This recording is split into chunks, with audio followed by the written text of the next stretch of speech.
Happy birthday to you. Happy birthday to you. Happy birthday to you.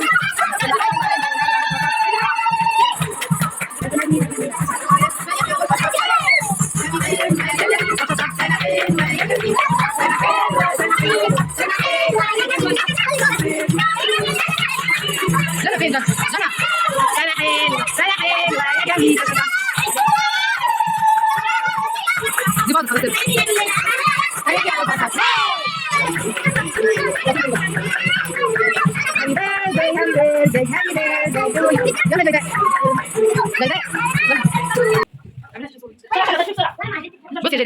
السلام عليكم. اللهم صل وسلم على سيدنا محمد وعلى آله وأصحابه أجمعين. حبايب قلبي الغاليين، عاملين إيه؟ يا رب كلكم تكونوا بخير وبأحسن صحة وبأحسن حال. عايزين ندعي لإخواتنا في فلسطين، اللهم انصرهم يا رب نصرة قوية عزيزة، وطبعا ربنا يفرق شمل اليهود ويشتتهم، امين يا رب العالمين. الواحد حزين والله على اللي بيحصل، ويمكن امبارح انا ما نزلتش فيديو، كنت تعبانه شويه، وكمان كنت بشوف الاحداث اللي بتحصل، فالحمد لله على اللي احنا فيه، وربنا يا رب ان شاء الله ينصرهم. عايزه بقى النهارده اقول لكم ان انا عملت عيد ميلاد ولادي، كل اللي انتوا شايفينه ده كلفني بالظبط 200 جنيه. ان شاء الله باذن الله الفيديو يعجبك وتستفيدي منه. هنعمل مع بعض وصفات اقتصاديه وحلوه جدا زي ما اتعودتوا من النهارده مع دوتي كده، ان شاء الله ما تشيليش هم لاي حاجه. تعالوا اول حاجه نعمل تورته اللي هي نص صاج، اللي هي بتبقى مقاس 60 في 30. هقول لك على المقادير بتاعتها. هنعمل الاسبونش البيتي، مش هنحتاج ان احنا نكلف بعض حاجه كتيره قوي. اول حاجه هقول لكم عليها اللي هي احنا هنستخدم 9 بيضات، هنحط عليهم كوبايه ونص من السكر، هنحط عليهم 3 كوبايات من الدقيق، كوبايه من الميه، ربع كوبايه من الخل، 3 أو 4 من اظرف الفانيليا، هنحط كمان نص كوبايه من النشا ودي مهمه وضروريه جدا، وهنحط المكون السحري معانا والاساسي وهو محسن الجل. محسن الجل ده هو اللي هيحول لي الكيكه اللي انا عاملاها دي من خليط كيك عادي الى خليط سبونج. يبقى المقادير معايا تاني، هقول لكم على المقادير اللي هي النص كيلو، او يعني اللي هي بتعمل صاج يكون مقاس 24 او صينيه مقاس 24، وهقول لكم على الصاج الكبير. انا ليه حبيت اقول لكم على الصاج الكبير الاول؟ علشان اللي حابب ان هو يعمل، او على الصينيه الكبيره اللي حابه ان هي تعمل حاجه كده حلوه محترمه، وممكن تعملي واحده بس منها العيد ميلاد لاولادك او حاجه. 9 بيضات يا بدات. طب قلنا ان كل بيضه هبقى عامله 4 جنيه او 4 جنيه ونص، فانتوا احسبوا ال9 بيضات هيبقوا عاملين كام. كل التوتال اللي انا استخدمته النهارده في المقادير بتاعتي كان عباره عن 20 بيضه. 20 بيضه يا دودي، 20 بيضه. عملت منهم سويس رول، عملنا منهم تورتتين. كل ده بمقادير وحاجات بسيطه. ان شاء الله باذن الله تتابعوا معايا الفيديو وتشوفوه وتستفيدوا منه، وما تسيبيش ولا حته في الفيديو، عشان كل حته فيها وصفه ان شاء الله باذن الله تفيدك، حتى لو ما عندكيش مناسبه تعمليها لاولادك بابسط التكاليف ونفرح ولادنا. انتوا عارفين ان ولادنا عينيهم دايما بتروح على الحاجات اللي زي دي. السبونش اللي انا بعمله ده لكميه كبيره. طب انا يا دودي عايزه اعمل سبونش لكميه صغيره او لصينيه صغيره اللي هي مقاس 24. حضرتك هتجيبي 6 بيضات، هتجيبي عليهم كوبايه من السكر، هتجيبي عليهم معلقتين كبار مليانين من النشا، هنحط عليهم نص كوبايه من الميه، هنحط عليهم معلقه مليانه من البيكنج باودر، معلقه مليانه من المحسن الجل، وهنحط كمان شويه او ذره من الملح. وتضربي كل المكونات دي على بعض مع كوبايه ونص دقيق، نضربهم كويس جدا بالمضرب الكهربائي، ما ينفعش بالمضرب اليدوي، المضرب الكهربائي او العجان. تضربيهم كويس جدا لحد ما يعملوا المنقار اللي انت شفتيه ده. وبعد كده نبتدي ان احنا ندهن الصينيه. وطبعا زي ما قلت لكم الصينيه دي مقاس 30 في 60، يعني مقاسها كبير مش صغير. هقطع لنا يعني طبقتين كده محترمين من الجاتو نقدر، او تورتايه محترمه كده طبقتين نقسمها ونشتغل فيها. هنحطها الفرن على درجه حراره 180 لمده ساعه كامله لحد ما تستوى. طيب هنيجي هنا نعمل ايه؟ هنعمل السويس رول برضو بطريقه بسيطه وسهله جدا. 3 بيضات، نص كوبايه من الدقيق، تلت كوبايه من السكر، فانيليا، معلقه صغيره من البيكنج باودر، ذره ملح، 3 معالق من الزيت، ونص كوبايه من الميه. 3 بيضات، نص كوبايه من الميه، نص كوبايه من الدقيق، 3 معالق من الزيت، تلت كوبايه من السكر، معلقه من البيكنج باودر، وذره ملح، والفانيليا بتاعتنا. مهم جدا ان هنا في السويس رول هنعمل حاجه مختلفه عن اللي احنا عملناه في السبونش بتاعنا العادي. هنعمل ايه؟ هنضرب السكر مع البيض لحد ما السكر يبتدي يعمل معانا فوليوم كده، ويبقى السكر اختفى تماما وعمل كريمه كده بيضه. وهو ده اساس نجاح السويس رول يا بنات. عايزه اقول لكم ان السويس رول ده من افخم الحاجات اللي ممكن تعمليها لاولادك في سهره خميس، لو رايحه مناسبه لحد مثلا وعايزه تاخدي حاجه معاكي ومش عايزه تكلفي نفسك تعمليهم. لو جبنا 3 بيضات ب 15 جنيه، حطينا شويه الدقيق والحاجات اللي إحنا هنحطها التانية هنقول مثلًا هتكلفنا 10 جنيه كمان، أدي كده 25 مع 10 جنيه من الكريمة، هتعملي قالب من السويس رول محترم جدًا. ضربنا السكر مع الفانيليا مع الزيت مع المَيّة، طبعًا بعد ما السكر والبيض عملوا فوليوم نزلنا عليهم بالزيت والمَيّة، بعد كده هنبتدي إن إحنا ننخل الدقيق بتاعنا وهو نُص كوباية، لو حاباها بالشوكولاتة هتشيلي معلقة من الدقيق ده وتحطي مكانها معلقة من الكاكاو الخام، زي ما حضرتِك تحبي. أنا هاعمل الاتنين بس هاعمل قدّامكم الفانيليا وبعد كده هنعمل من ورا الكاميرا يعني الشوكولاتة.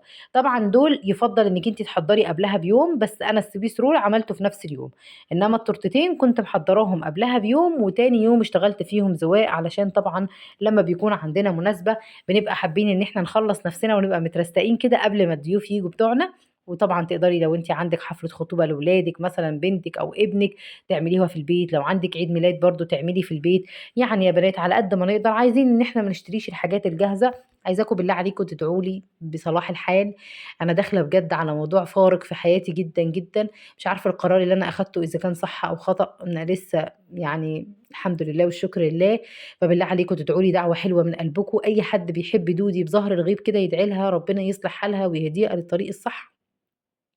علشان أنا مش عايزة أعمل حاجة، يعني أرجع بعد كده أقول يا ريت اللي جرى مكان، فادعوا لي بالله عليكم دعوة حلوة من قلبكم. طبعًا الدقيق أنا حطيته واحدة، واحدة زي ما أنتم شُفتوا وابتديت أقلِّب من تحت لفوق، لو حسيتِ إن الدقيق بتاعِك لسه أو الخليط بتاعِك لسه محتاج دقيق شوية، حطّي له معلقة ما فيش أي مشكلة، المهم إن أنتِ لمّا تيجي ترفعي المعلقة وتنزّلي الخليط بتاعِك ينزل كده في خط مستقيم ثواني ويقطع، يبقى كده الخليط بتاعِك ممتاز جدًا. جِبت صينية مقاس أو صاج مقاس 30 في 40 حتى لو صينية ما فيش مشكلة خالص، وبعد كده بطّنته بورق زبدة ودهنت ورق الزبدة وابتديت إن أنا أدخّله الفرن وهو 10 دقايق بالضبط على درجة حرارة عالية مش واطية، يعني درجة حرارة عالية على الرف الوسطاني 10 دقايق بالضبط وتطلّعي السويس رول. عايزة سويس رول ناجح يبقى تحطّيه وتطلّعيه على طول بعد 10 دقايق، ليه بقى؟ علشان يلِف معاكِ وما يتقطّعش وإحنا بنعمله وما تحسّيش إن هو نشف معاكِ، إحنا عايزينه يبقى طري. والله العظيم الحمد لله كل اللي أكل عندي الأكل ده اتبسط جدًا منّه، وكل اللي داق الحلويات الحمد لله والشكر لله عجبته وسُكّرها مضبوط ومقاديرها على الشعرة، والحمد لله برضه يعتبر بأقل التكاليف وأنا راضية جدًا عن التكلفة اللي أنا اتكلّفتها. هنيجي هنا نعمل بقى الحادق بتاعنا وهو الميني بيتزا. الميني بيتزا ده أساسي عندي في أي عيد ميلاد باحب إن أنا أعمله، أو أي مناسبة عندي باحب إن أنا أعمل ميني بيتزا. أنا هنا حطيت كيلو من الدقيق الأبيض وحطيت عليه نُص كيلو من الدقيق الأسمر، حطيت معلقة كبيرة مليانة من الخميرة ومعلقة كبيرة مليانة من السكر ومعلقة صغيرة مليانة من الملح. نزلت بالمَيّة بتاعتنا الدافية باعجن زي ما أنتم شايفين على السرعة الأولى، بعد كده لمّا الخليط يتجانس مع بعضه هانزل بقى بمعلقتين من الزيت واسيبهم بقى يتعجنوا مع بعض.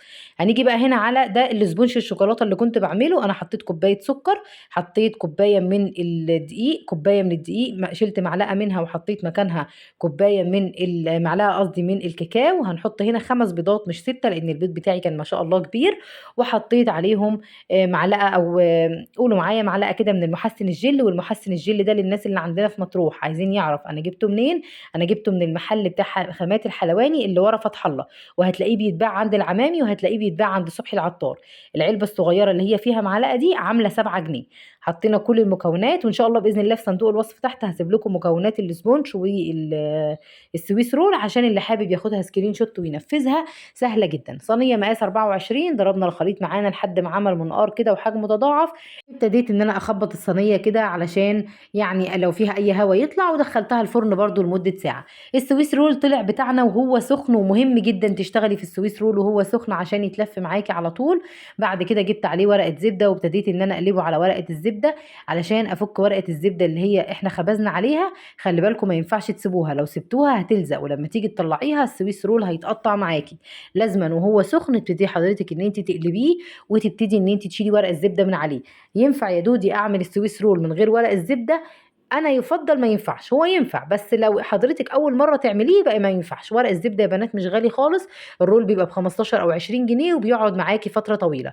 وهو سُخن كده بعد ما قلبته وخلاص شِلت من ضهره كده الورقة، هابتدي إن أنا ألفّه رول واسيبه يهدى شوية وبعد كده نبتدي إن إحنا نشتغل فيه. هنا خلاص كنت خلّصت الميني بيتزا بتاعتنا وابتديت بقى إن أنا عجنتها عجنة كويسة. طبعا تقدري انك انت تعجنيها على ايديكي، ممكن تعملي بقسماط، ممكن تعملي باتون ساليه، ولكن انا بحب اعمل الميني بيتزا لاني بحس ان الولاد كلهم بيحبوها. اغطيها واسيبها تخمر ونعمل الشربات معانا. انا جبت كوبايتين من السكر، حطيت عليهم كوبايه ونص من الميه، احط عليهم نص ليمونه وهرفعهم على النار لمده 10 دقايق او ربع ساعه لحد ما الخليط يبقى معايا شربات تقيل. انا عايزه شربات تقيل علشان هنعمل صنف حلو دلوقتي. كان طعمه يا بنات وهم، والله العظيم كان طعمه زي العسل.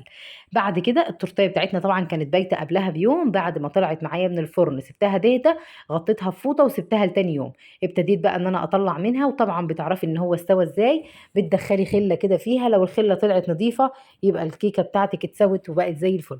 وطبعا يا بنات لما تيجوا تدوسوا على الاسبونج بتلاقوه عامل زي السفنجه معاكم.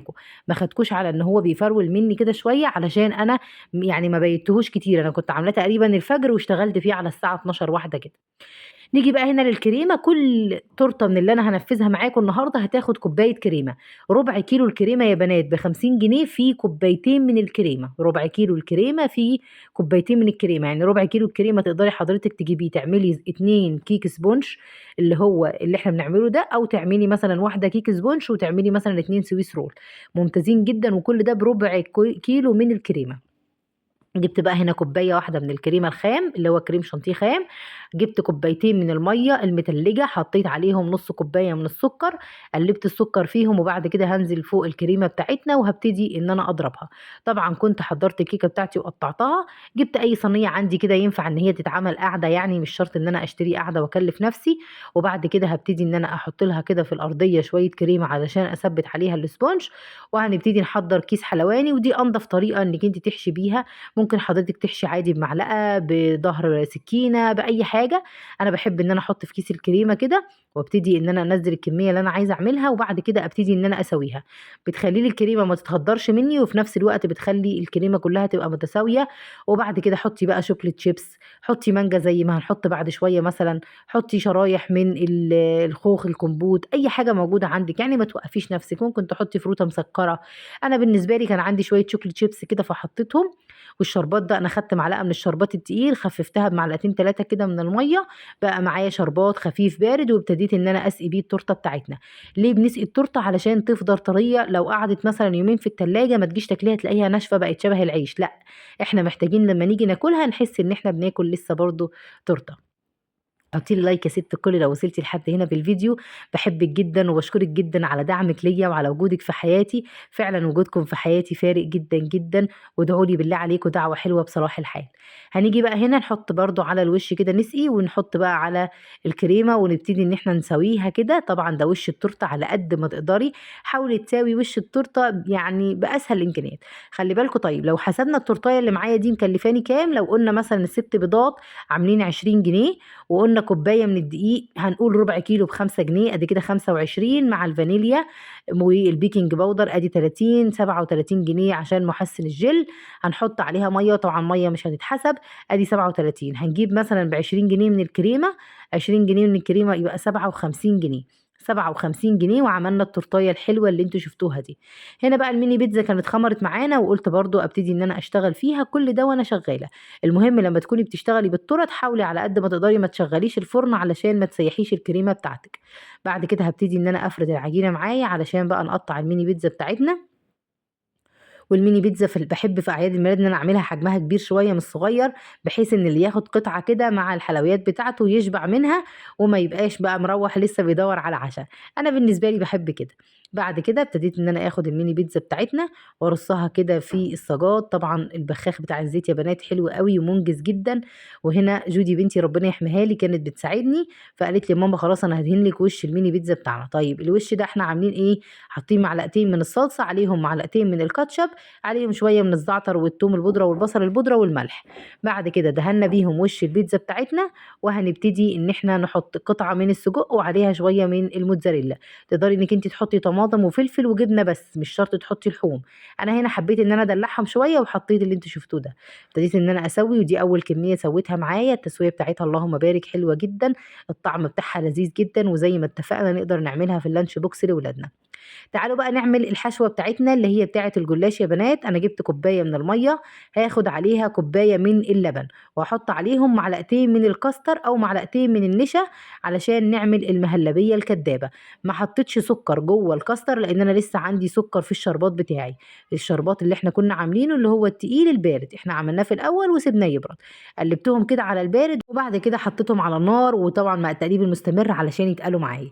جبت بقى هنا لفة من الجلاش، وده الجلاش لو تفتكروا اللي كنا جايبينه مع بعض ومقسمينه، أنا أخدت لفة تقريبًا هنقول مثلًا فيها 15 ورقة جلاش أو 10 ورقات، هابتدي إن أنا أقسمها نصين، أدهن نص كده بالسمنة وأطبق النص التاني عليه، وبعد كده نحط الكاستر، نحشي الكاستر اللي إحنا عملناه. تقدري حضرتك تعمليها سادة، تقدري تحشيها مكسرات، تقدري إنِك تحشيها نوتيلا لو أنتِ عاملة النوتيلا بيتي، اعمليها بالطريقة اللي حضرتك تحبيها. أنا فضلت الكاستر، أولًا بيديها طراوة، وغير كده أنا باحب الكنافة أو المهلبية أو الكنافة قصدي بالمهلبية وبالقشطة أو بالكاستر أو الجلاش، كل الحاجات دي أنا باحبها، فباحب إن أنا أعملها. دايمًا لمّا تقفي في المطبخ وأنتِ حابة الوقفة فيه هتلاقي نفسِك مبسوطة، هتلاقي نفسِك بتبدعي وبتطلّعي أفضل الحاجات اللي عندِك. أنا حبيت أعمل لكم ده عشان أي حد عنده عيد ميلاد لولاده وحابب إن هو يعمل لهم حاجة على قد الإيد، ابتدي حضرتك اعملي الطريقة والحاجات اللي إحنا عملناها النهارده وما تكلفوش نفسكم أبدًا.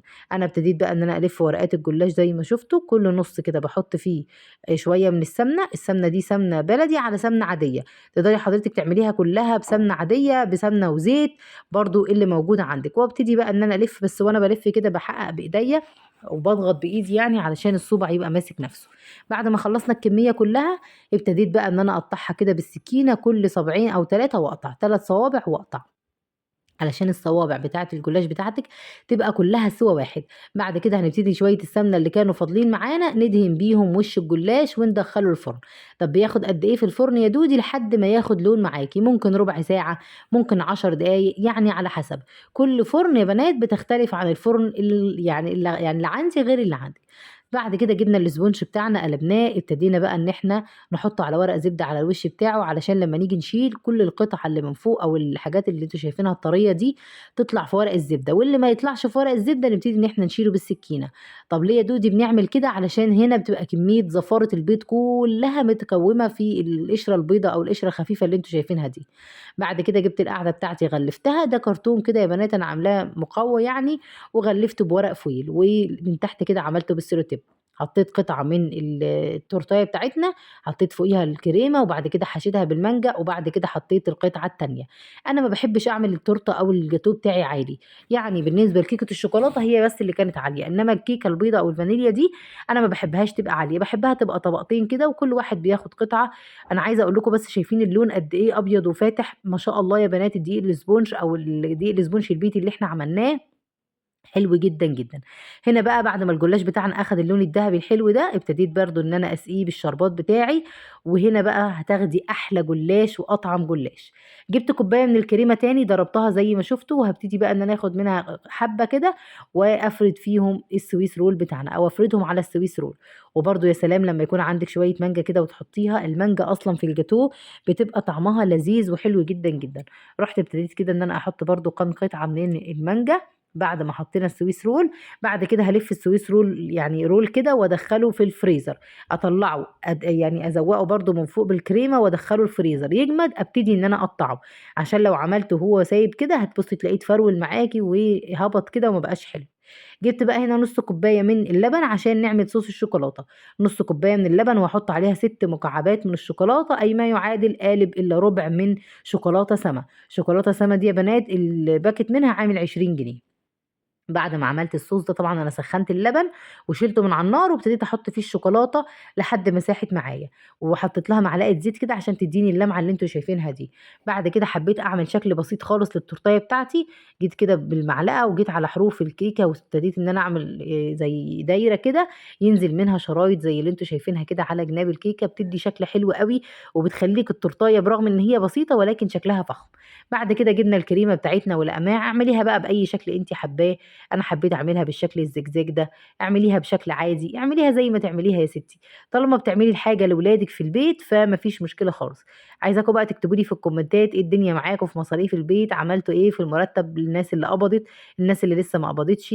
إحنا كان عندنا تخفيضات هنا على الزيت والسكر والحاجات دي قبل ما نقبض، لمّا قبضنا لحد دلوقتي الحاجة كلها غلت تاني، فأنا لسه ما جبتش حاجة، لمّا أجيب إن شاء الله برضه هاشارك معاكم الفيديو. هنيجي بقى هنا جبنا الكريسب ده يا بنات اللي هو زي اللي بيحطوه على الغريبة كده من فوق، هو بيبقى اسمها حلاوة كده بتجيبيها تبتدي إن أنتِ تحطي كده على وش التورتة أي حاجة كده وأي شكل، برضه السويس رول بعد ما جلّسته بالكريمة وكان جامد معايا عملت له الوردات اللي أنتم شفتوها دي، وابتديت إن أنا أجيب الجليتر، ده جليتر غذائي برضه بيتباع عند مستلزمات الحلواني، الباكيت منه ب10 جنيه، وبالنسبة للخرز اللي أنتم شفتوه من شوية برضه الباكيت منه ب10 جنيه. ابتدي بقى آخد شوية من الجليتر كده وأرُش على وش السويس رول بتاعي، اللهم بارك يا بنات السويس رول كان طري ولذيذ والولاد حبوه جدًا، جدًا، جدًا. أنا عملت 20 قطعة سويس رول وعملت ال2 جاتوه اللي أنتم شفتوه ده، بالضبط لكام فرد يا دودي؟ كان حوالي 45 فرد، 45 فرد عملت لهم كل دول في اللي خد جاتوه، في اللي خد سويس رول، وفي اللي خد كده، والدنيا برضه اتقضت ومشيت والحمد لله والشكر لله. خلّصنا كده ورُحنا واخدينهم ورايحين عند بابا. كان عندنا ضيوف كده ربنا يجعل بيت بابا دايمًا عامر، فقُلنا نروح نعمل عيد ميلاد عند بابا. المهم جِبت وأنا ماشية خلّيت الراجل عندنا حد كده بيعمل sheet sugar اللي هي صور السُكّر، رُحت رايحة له وخلّيته طبعت له أو ادّيته الصورة دي طبعها لي على sheet sugar كده اللي هي حلاوة السُكّر، ورُحت حاطّاها كده على وش التورتاية الكبيرة، طبعًا عملنا برضه الوردات بنفس لون الكريمة الروز اللي هو كان من الألوان الصناعية، عندي كده ألوان صناعية اللي هي في قطّارة باحط كده نقطتين بيدّيني اللون الحلو اللي أنتم شايفينه ده. وده بقى كان عيد ميلاد جانا وكان عيد ميلاد جيداء، كل سنة وهُم طيبين، كل سنة وهُم منورين حياتي، كل سنة وأنا سعيدة بوجودهم، كل سنة وأنا سعيدة بوجودكم أنتم كمان معايا. happy birthday على ولادي حبايبي، ربنا يا رب ما يحرمنيش منهم أبدًا، أبدًا. أتمنى دايمًا أكون عند حسن ظنكم، أسيبكم في رعاية الله وحفظه، مع السلامة.